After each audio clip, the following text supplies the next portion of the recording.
폭스바겐 담당자님, 이 의견은 김현중 PD의 의견이고요. 제 의견과는 맞지 않습니다. 네. 아이오닉5 듀얼 모터기 때문에 오늘은 파워트레인에서 이렇게 풀악셀을 밟았을 때 반응이라든가 이런 거는 보지 않도록 하겠습니다. 왜냐면은 출력 차이가 너무 많이 나잖아요. 국내에 들어온 ID4 같은 경우에는 후륜구동 모델밖에 없습니다. 하체 성능이라든가 승차감이라든가 좀 이런 것들을 놓고 비교해 보면 좋을 것 같아요. 그 다음에 반자율 주행도 한번 확인해 볼 거고요. 아이오닉5 같은 경우가 이번에 23년식으로 연식 변경을 진행을 하면서 롱레인지 모델의 배터리 용량을 기존의 72kWh에서 77.4kWh, 그러니까 EV6라든가 GB60 롱레인지에 달렸던 그 배터리 용량과 맞춰서 좀 업그레이드를 했습니다. 당연히 차량 가격도 좀 많이 올라가긴 올라갔죠. 그러면서 주행 가는 거리도 어느 정도 많이 올랐습니다. 물론 ID4의 이런 환경부 인증 주행 가능 거리와 놓고 비교했을 때는 훨씬 높긴 한데, 이 환경부가 공인한 인증 거리를 믿을 수 있을까라고 하면 사실 저는 좀 의문이 들기 때문에 그것과는 좀 비교해 보지 않도록 하겠습니다. 지금 현재 배터리 잔량 90% 남아 있는데요, 주행 가능한 거리 446km로 나옵니다. 싱글 모터 모델이었다면 조금 더 많은 주행 가능 거리를 보여주지 않았을까 싶긴 하네요. 이 계기판을 보시면 아시겠지만 일반적인 주행에서는 후륜의 모터만 이용해서 주행을 하기 때문에 사실 뭐 그렇게 싱글 모터와 크게 차이점이 느껴지진 않을 수도 있을 것 같아요. 일상적인 주행은 싱글 모터만으로도 충분히 어느 정도 주행이 가능할 정도이기 때문에 사실 저는 이 EGMP 플랫폼의 전기차를 사면서 굳이 듀얼 모터를 사야 되나 라는 회의감이 조금 있기는 해요. 지금 저 같은 경우에는 회생제동을 레벨 3로 맞춰놓고 주행을 하고 있습니다. 레벨 0 같은 경우에는 일반 내연기관차처럼 회생제동이 아예 작동하지 않는 그런 것을 얘기합니다. 여기서부터 회생제동의 레벨을 조금씩 올릴 수 있죠. 참고로 제가 지금 현재 타고 있는 이 아이오닉5 같은 경우는 프레스티지 등급이기 때문에 HDA2가 기본적으로 적용이 되어 있는데요, 5,500만원짜리 익스클루시브 모델에는 155만원짜리 스마트 센스 옵션을 선택해야지 이 HDA2가 들어갑니다. 스마트 센스를 적용하지 않았을 경우에는 기본적인 어댑티브 크루즈 컨트롤하고 차선 유지 장치 그 정도만 적용이 되어 있습니다. 그래서 가격 딱 맞춰서 비교해 봤을 때는 ID4와 이 반자율 주행 기능에 있어서는 크게 다른 점은 없다라고 말씀을 드릴 수 있을 것 같습니다. 물론 돈이 조금 더 있다라고 하면은 선택의 폭이 넓어진다 라는 장점은 있는 거죠. 반자율 주행을 켰고요. 사실 차선 중앙 유지라든가 어댑티브 크루즈 컨트롤 같은 것들 뭐 현대차가 워낙에 잘하기 때문에 그 내비게이션하고도 어느 정도 연동이 되잖아요. 2박 3일 동안 타보면서 반자율 주행을 이래저래 써보긴 했는데 저는 만족스럽게 주행을 하고 있어요. 요즘 현대 기아 차량들이 대부분 다 하체 세팅을 조금 단단하게 하드하게 가져가는 구성이 있어요. 그거는 EGMP 플랫폼에 와서도 사실 마찬가지거든요. 그래서 EGMP 플랫폼에 뭐 EV6라든가 아니면 최근에 탔던 아이오닉6 같은 경우에도 상당히 단단한 하체 세팅을 기본으로 하고 있습니다. 아이오닉5 같은 경우에는 EGMP 플랫폼을 바탕으로 만든 차 중에서는 가장 좀 유연하다라고 말씀을 드릴 수 있을 것 같아요. 서스펜션 세팅이 기본적으로 좀 가장 소프트한 편에 속한다라고 말씀을 드릴 수 있을 것 같고, 바디의 강성 같은 것도 좀씩 이렇게 운전을 하다 보면 조금씩 느껴지긴 하는데, 바디의 강성 자체도 EGMP 플랫폼의 다른 차량들에 비해서는 조금 더 유연하게 느껴지는 부분이 있어요. 그래서 좀 소프트한 느낌이 있다. 물론 비교적 소프트하다라는 거지 이 차량도 어느 정도 좀 단단한 것을 기본적으로 갖고 있긴 합니다. 여기는 동네 근처에서 자주 다니면서 좀 극한으로 차량 하체를 좀 보는 그런 농로입니다. 농로. 길이 좋을 수가 없죠. 그런데 이런 데를 다른 EGMP 차량으로 와봤을 때는 조금 이제 하드하다라는 느낌 자체가 좀 많이 사는데, 아이오닉5 같은 경우에는 그보다는 그래도 좀 많이 소프트한 편이고, 예를 들어서 저 과속 방지 턱을 한번 넘어 보면은 한번 넘고 나서 좀 출렁하는 뒤에 느낌 자체가 있어요. 많은 EGMP 플랫폼 자체가 이 과속방지 턱을 넘고 나서 뒤에 리액션 자체를 좀 많이 억제를 하는 편이거든요. 근데 한번 출렁하고 나서 바로 잡기 때문에 이것 때문에 뭐 멀미를 유발한다, 그 정도의 느낌은 아닙니다. 이 차량이 아무래도 EGMP 플랫폼을 활용한 차량 중에서는 가장 공간감을 강조하는 차량이고, 그러한 컨셉 자체를 이런 하체 성능이나 이런 데에도 접목을 시키지 않았나, 그런 생각을 좀 하게 됩니다. 지금 이 노면 자체가 그렇게 좋은 편이 아닌데 지우개로 한번 문댄 듯이 전달해주는 그런 느낌 자체가 있습니다. 현대 기아가 뭐 하체 성능을 위해서 서스펜션 세팅을 단단하게 한다, 뭐 좋긴 좋은데 이런 컨셉의 차량들도 좀 충분히 있어야 된다라는 생각이 들거든요. 그러한 점에서 봤을 때 아이오닉5의 승차감은, 제 취향은 아이오닉6 쪽이 조금 더 맞긴 하지만은 분명히 필요한 승차감이고 괜찮은 승차감이다 라는 생각이 들거든요. 익스클루시브 모델의 싱글 모터 모델을 구매를 하신다라고 하면은 사실 19인치 휠이 디자인이 예쁘진 않아요. 이 차량의 컨셉과 맞춰서 봤을 때는 19인치 휠을 선택하시는 게 더 좋지 않을까. 그게 주행거리가 더 길어지기도 하고 승차감적으로도 훨씬 이 차량의 컨셉하고 좀 더 잘 맞지 않을까 라는 생각이 들긴 합니다. 대신에 소프트하게 만들어 놓은 승차감인데다가 이 차량이 전고가 그래도 EGMP 플랫폼의 다른 여타 차량들에 비해서는 조금 높은 편이긴 하거든요. 아무리 밑에 무거운 배터리가 존재를 한다고 하더라도 이 아래쪽에 이 지형이 좀 흔들리게 되면은 이 윗부분까지 좀 같이 흔들리는 휘청이는, 특히 이런 불규칙한 노면, 좀 많이 안 좋은 노면에서는 윗부분까지 같이 휘청거리는 느낌이 없지 않아 있기 때문에 그런 부분에서 승차감적으로 조금 불편한 점을 느끼실 수도 있을 것 같기는 합니다.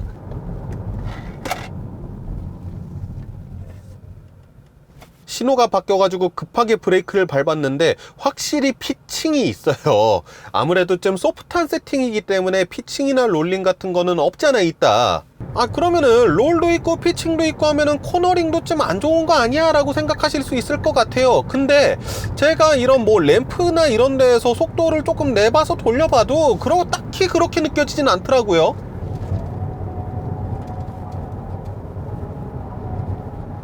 차량의 무게가 기본적으로 좀 무겁잖아요.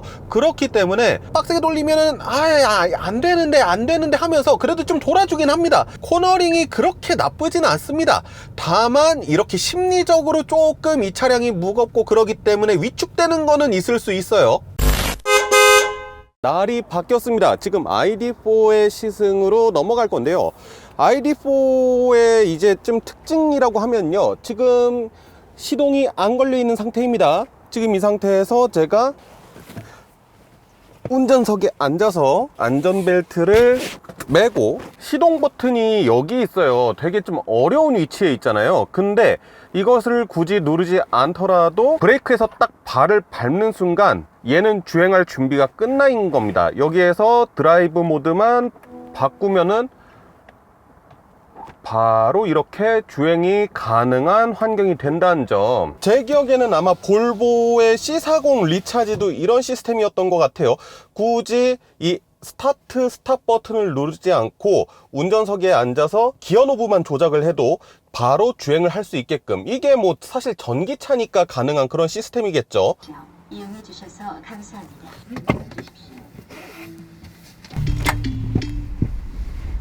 방금 전에 보셔서 하시겠지만 지금 영수증 출력하는 버튼이 너무 멀어가지고 제가 안전벨트를 풀고 운전석에서 좀 엉덩이를 떼가지고 이 영수증을 뽑았잖아요. 그러면은 여지없이 시동이 꺼져버립니다. 물론 다시 앉아갖고 안전벨트 매고 바로 드라이브 모드 놓으면은 바로 다시 걸리긴 해요. 우스갯소리로 말씀드리자고 하면은 촬영할 때는 너무 힘들었어요. 라이트를 계속 켜고 싶은데 내가 라이트를 켜고 차 밖으로 나오면 시동이 꺼져서 라이트가 꺼지고 막 그러니까 결국 못 찍었잖아요. 폭스바겐 ID4의 또 다른 특징 중 하나라고 하면은 이 계기판이 정말 작아요. 그리고 이 계기판 옆에 바로 이 기어 노브가 있다라는 것도 독특한데, 이 계기판이 운전석 위치를 따라갑니다.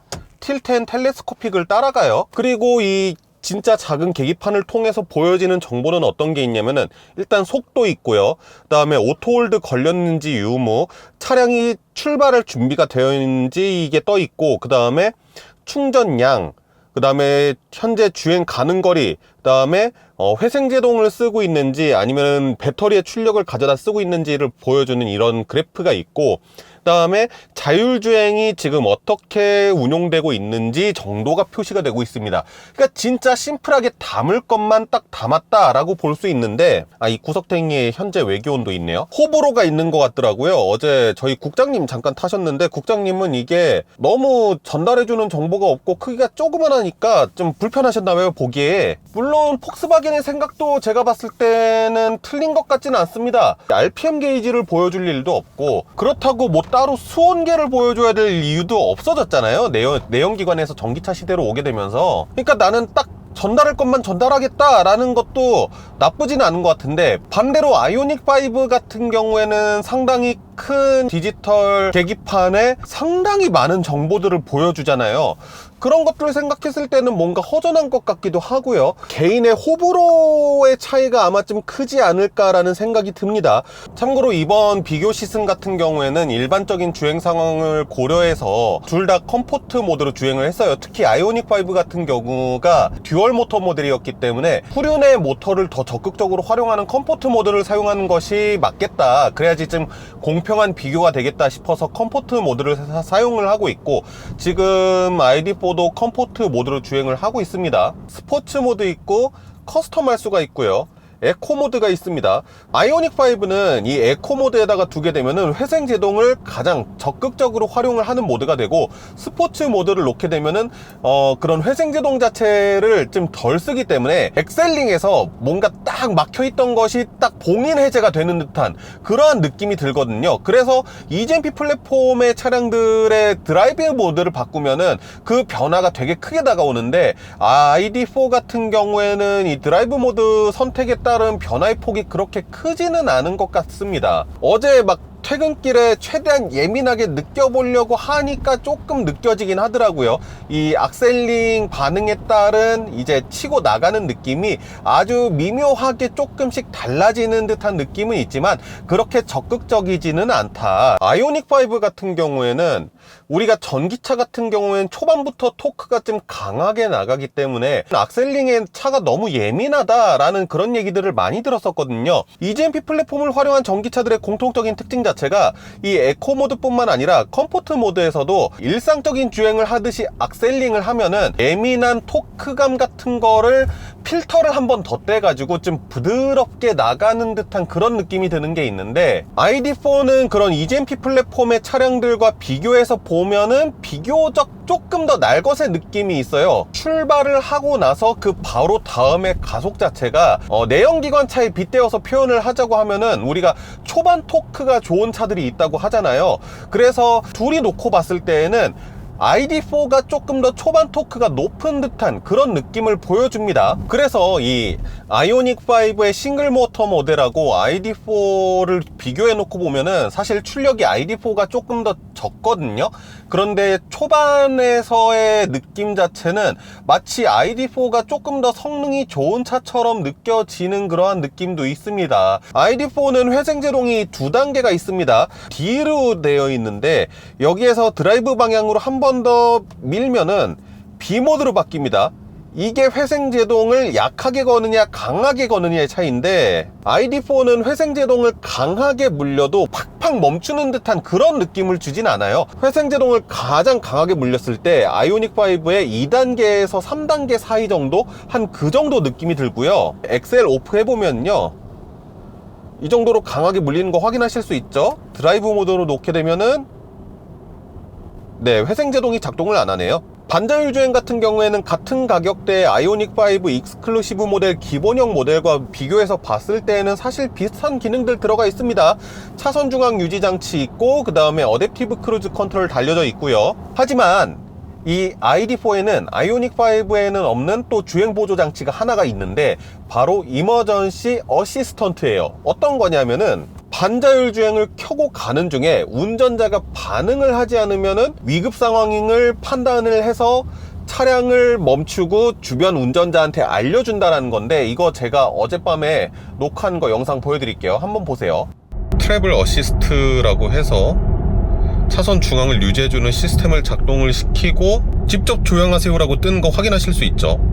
근데 이 상태에서도 내가 조장을 안 한다, 이렇게 경고를 올려줍니다.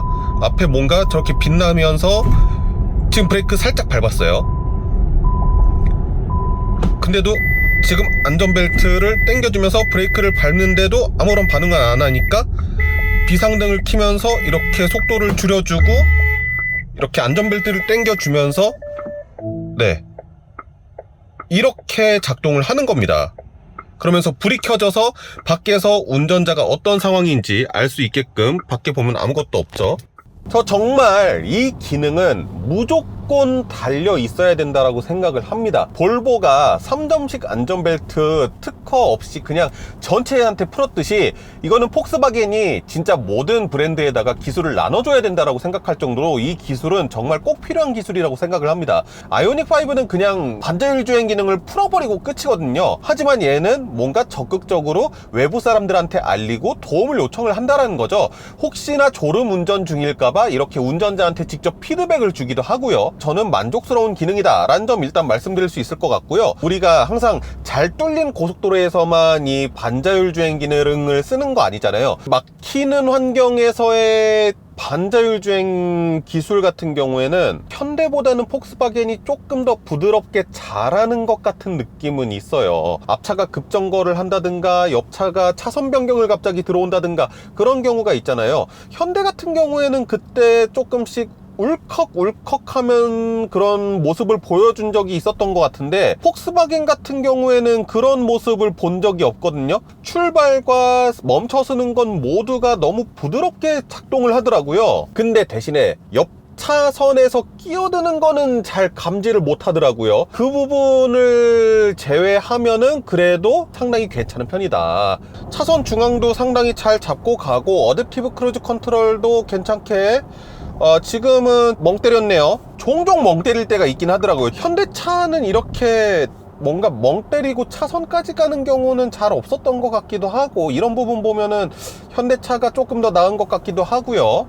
그리고 그 말씀들을 많이 하시더라고요. 이 ID4에 통신 모듈이 빠져 있어 가지고 ID4는 구매할 만한 가치가 없다. 현재 이 차에 내비게이션도 빠져 있고, 일단은 기본적으로 외부와 통신이 안 되기 때문에 OTA 기능을 사용할 수 없다라는 점들 많이 말씀을 주시는데, 지금 현재 전체 자동차 제조사를 놓고 봐도 OTA를 적극적으로 활용하는 브랜드가 테슬라 말고 또 있던가요? 결국에는 이 OTA를 활용해 가지고 어떤 것들을 하느냐가 문제인 거잖아요. 뭐 메르세데스 벤츠 구독 옵션 파람, 이렇게 얘기하면 좀 과격한 것 같고, 성능적으로 뭔가 크게 변화시켜주는 OTA가 있던가 좀 싶기도 하고요. 그리고 이 차가 사실 OTA가 있다고 해서 뭔가 극적으로 성능적인 변화가 일어날 거라는 생각 자체를 안 하거든요, 저는. 왜냐면은 하드웨어적으로 기본적으로 싱글 모터기 때문에 어느 정도 출력의 한계는 당연히 있을 거라고 생각을 하고, 그렇기 때문에 이 ID4 같은 경우에는 상위급의 듀얼 모터인 GTX 모델이 있는 거잖아요. OTA 기능이 된다고 하더라도 뭔가 이 차를 적극적으로 업그레이드 해줄 것 같다라는 생각이 안 들기 때문에, 뭐 저는 통신 모듈이 빠져 있는 게 그렇게 문제가 된다라고는 생각하진 않습니다. 물론 이거는 제 개인적인 의견이에요. 그보다는 사실 그만큼 가격을 세이브를 해서 국산차와 대등한 조건으로 차량을 구매할 수 있게 해줬다라는 게 세일즈 포인트에 있어서는 플러스 요인이라고 생각을 합니다. 개인적으로 아쉬운 것 중에 하나는 브레이크를 밟는 폭 자체가 넓은 느낌이 있습니다. 그래서 강한 브레이킹을 해야 되는 상황에서는 브레이크 페달을 너무 좀 깊숙하게 밟아줘야지 좀 멈춰준다라는 점에 있어서는 처음 접하는 분들한테는 좀 당황스러울 수도 있겠구나 라는 생각이 들고요. 사실 ID4의 승차감에 대해서 좀 얘기들이 많죠. 좀 특히 뒷좌석 승차감에 대한 얘기가 좀 안 좋다, 이런 말씀들이 많은데, 자, 일단은 제가 느끼는 ID4 같은 경우에는 서스펜션 세팅 자체가 상당히 좀 하드하게 느껴지는 게 하드하게 느껴져요. 예를 들어서 과속방지턱이 이렇게 있다 치자고요. 차가 이렇게 가면서 한번 딱 밟고 올라갈 거 아니에요. 서스펜션이 이렇게 탁 치고 올라가겠죠. 이때는 승차감 괜찮습니다. 이때는 생각보다 이 받아들이는 느낌 자체가 생각보다 소프트하게 다가오는데, 문제는 뭐냐면은 떨어질 때예요. 떨어질 때 차도 같이 떨어질 거 아니에요. 근데 이 차가 무게가 2140kg가 조금 넘습니다. 그러면은요, 아이오닉5의 듀얼 모터보다도 무거운 거예요. 그러니까 이 차가 상당히 무거운 차량입니다. 떨어질 때의 충격이 좀 커요. 이 차량의 무게가 같이 좀 떨어지는 듯한 느낌이 들면서 그때 크게 들어옵니다. 아이오닉5 같은 경우에는 차량을 좀 소프트하게 세팅한 편이라고 말씀을 드렸잖아요. 근데 이 ID4 같은 경우에는 출렁하는 것을 허용을 하지 않습니다. 강하게 딱 잡는 거죠. 리범핑이 없도록. 그러다 보니까 더 충격이 좀 크게 느껴지는 것 같아요. 그리고 뭐 앞에보다는 뒤에 서스펜션이 조금 더 강하게 묶어둔 것 같기도 하거든요. 그렇기 때문에 이 뒷바퀴 위에 앉아있는 이런 구조상 아무래도 뒷좌석 탑승객들이 느끼는 승차감 자체는 너무 딱딱해 라고 느끼는 게 좀 당연하지 않을까 라는 생각이 들긴 합니다. 자, 어제와 똑같은 길이죠. 올라갈 땐 괜찮아요. 근데 떨어질 때 충격이 조금 큰 것 같아요. 포토홀은 떨어지는 것부터 시작하잖아요. 떨어질 때 충격이 커요. 그래서 포토홀을 만났을 때 충격이 조금 더 크게 느껴지는 것도 있습니다. 하지만 이런 안 좋은 노면을 지나갈 때 진동이나 그런 것은, 이런 잔진동에 대한 거는 아이오닉5하고 좀 비슷한 것 같아요. 대신에 이 아이오닉5에서는 좀 느껴졌던 롤이라든가 피칭은 ID4는 좀 비교적 적은 편입니다. 없다는 건 아니고요. 아이오닉5에 비해서는 조금 적은 편이에요. 중량이라든가 아니면은 전폭도 아이오닉5에 비해서는 조금 좁은 편이고요. 타이어의 이 폭 자체도 아이오닉5보다는 조금 좁은 편이기 때문에 타이어가 조금 금세 비명을 질러 버리는 편이긴 합니다. 물론 이 전기차 바탕의 이런 CUV, SUV를 가지고 코너워크를 얘기하는 게 자체가 뭐 크게 의미가 있나 싶기는 하지만은, 아이오닉5로 한 번에 돌까 말까 하게 겨우 돌았던 데인데 너무 쉽게 돌아가죠. ID4로 유턴하거나 특히 주차할 때 회전 반경이 짧다 보니까 운전하기가 너무 편합니다. 우리 오랜만에 얼굴 비추는 우리 PD님 요즘 바빠갖고 시승을 잘 못하고 있어요. 네, 2열 승차감 비교를 위해서 한번 태워봤습니다. 앉아만 볼게요. 앉아만 볼게요. 앉아만 볼게요. 이거 약간 신사용 채널에서 상당히 베껴한 듯한 느낌이 드는데, 뒷좌석 공간 어때요? 일단 뒷좌석은 상당히 넓습니다. 제가 느끼기에는. 넓어요? 네. 가로로 넓은 것 같아요. 네. 무릎 공간은 상당히 넓은 것 같은데요? 근데 여기서 단점을 하나 발견했어요. 벌써? 네. 뭔데요? 머리가 왜 이렇게 딱딱하지? 헤드레스트 이게? 네. 너무 딱딱하다? 네. 이게 그때 우리 부산 갔을 때 탔던 EV6 있잖아요. 네. 그거랑 똑같은 플랫폼이거든요? 그거랑 그냥 느낌 자체만 봤을 때. 그거랑 비교했을 때는 일단 여기가 좀 넓은 것 같은데요? 머리 공간이 넓다? 네. 근데 얘는 뒷좌석에 팔머리가 이거밖에 없나요? 보통 그거밖에 없죠? 이게 좀 불편한 건데, 제가 키가 작아서 그런지 모르겠지만. 센터 암레스트가 지지하는 위치가 좀 마음에 안 들어요? 네. 물도 먹으려고 하면 좀 더 나와야 되잖아요. 이건 너무 짧은 거 아니에요? 짧다 암레스트가. 네. 이 머리가 좀 딱딱하네. 센터 암레스트랑 지금 헤드레스트에 꽂혔구만. 이 의자도 그래도 이게 딱딱함과 푹신함의 딱 중간인 것 같아요. 뒷바퀴 쪽에서 전해지는 듯한 그런 충격 같은 건 어떻게 해요? 과속방지턱도 넘어보고 했잖아요. 근데 괜찮은 것 같아요. 저는 딱히 불편하면 뭐 이게 유독 심하다 이런 느낌 못 받았던 것 같아요. 시트 그 등받이 조절되거든요? 눕힌 게 확실히 더 편한 것 같긴 한데, 네. 저는 다른 거 필요 없이 이 팔이랑 이 여기가 어울려요. 은근히 되게 까다롭네. 뒷좌석에 타는 입장에서 이런 게 좀 중요하거든요. 그치, 그럴 수 있지. 그리고 창문이 넓어서 좋다. 창문이 커서 좋다. 저기가 안 좋거든, 도로가. 약간 울퉁불퉁한 노면을 이렇게 지나봤을 때 느낌은 어떤 것 같아요? 잔진동이 조금 있는 것 같긴 한데, 다음 저희가 또 하나 더 타야 되잖아요. 네. 그걸 한번 비교를 제대로 해야 될 것 같아요.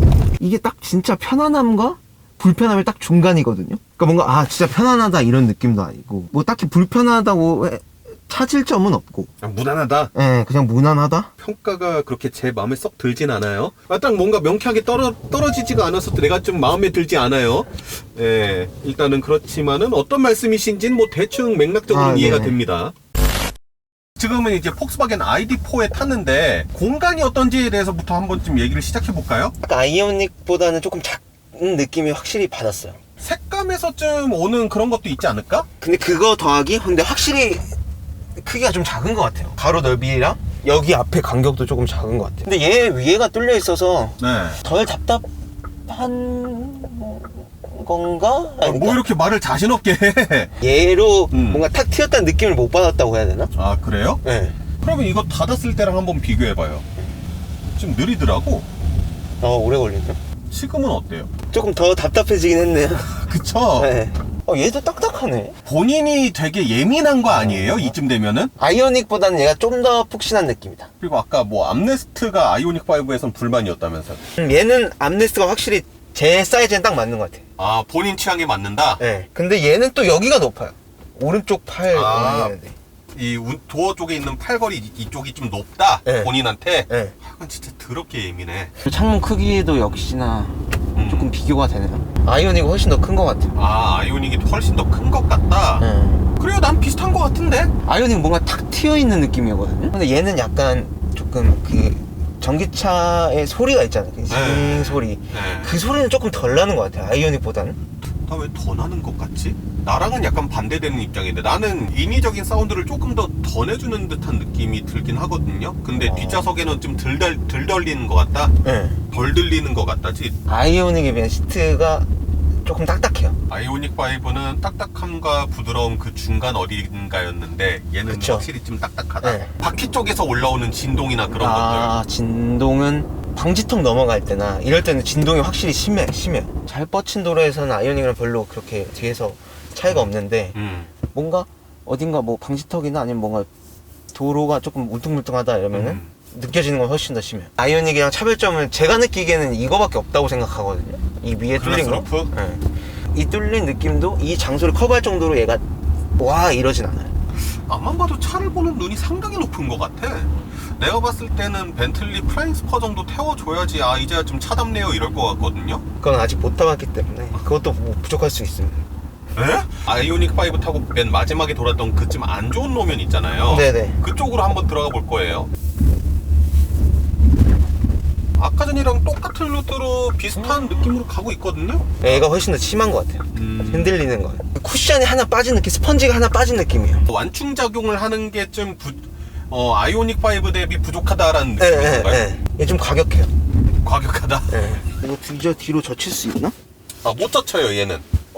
좀 충격적인데요. 여기서 아이오닉이랑 비교를 하자면 네. 아이오닉이 훨씬 좋죠. 좋은 것 같아요.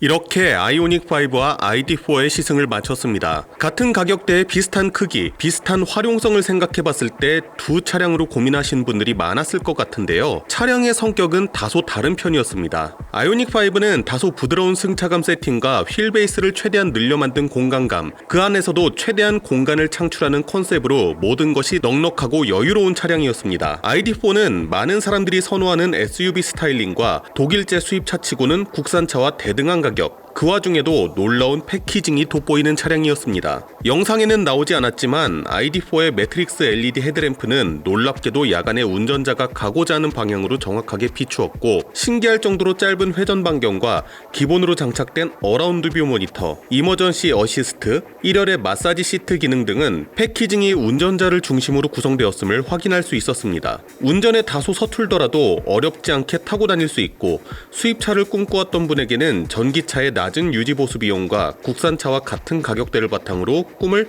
현실화시켜줄 수도 있습니다. 아이오닉5는 대다수의 한국인이 좋아할 만한 세팅을 갖추고 있습니다. 단단한 듯하지만 적당히 무른 하체 성능과 그로 인한 승차감이 차에 탑승한 여러 사람을 만족시켜줄 수 있습니다. EGMP 플랫폼을 바탕으로 만들어진 광활한 실내 공간과 더해져 패밀리카로서는 더할 나위 없이 좋습니다. 아이오닉5에 옵션을 넣으면 ID4보다 비싸진다는 의견도 많았지만 경제력을 가지고 있다면 선택의 폭이 넓어진다는 장점이기도 합니다. 짧은 시승 시간으로 주행 가능 거리를 비교할 수는 없었지만 비슷한 배터리 용량을 가진 차량이고 제가 시승하는 동안 아이오닉5는 6.4kWh, ID4는 6.1kWh라는 평균 전비가 나왔기 때문에 평균 전비에도 큰 차이를 느낄 수 없었습니다. EP2와 같은 초고속 충전기를 적극 활용하는 오너가 아니라면 배터리 충전에 소요되는 시간도 크게 차이가 나지 않을 것으로 보입니다. 차량의 성격이 다른 편이기에 두 차량을 고민 중이라면 꼭 한 번씩 시승해 보시기를 바랍니다. 저라면 5살만 어렸어도 ID4를 샀겠지만 지금은 아이오닉5가 더 끌립니다. 이제 슬슬 편한 차가 좋더라고요. 지금까지 시어머니의 권혁재 PD였고 앞으로 더 재밌는 자동차 소식으로 찾아뵙겠습니다. 감사합니다.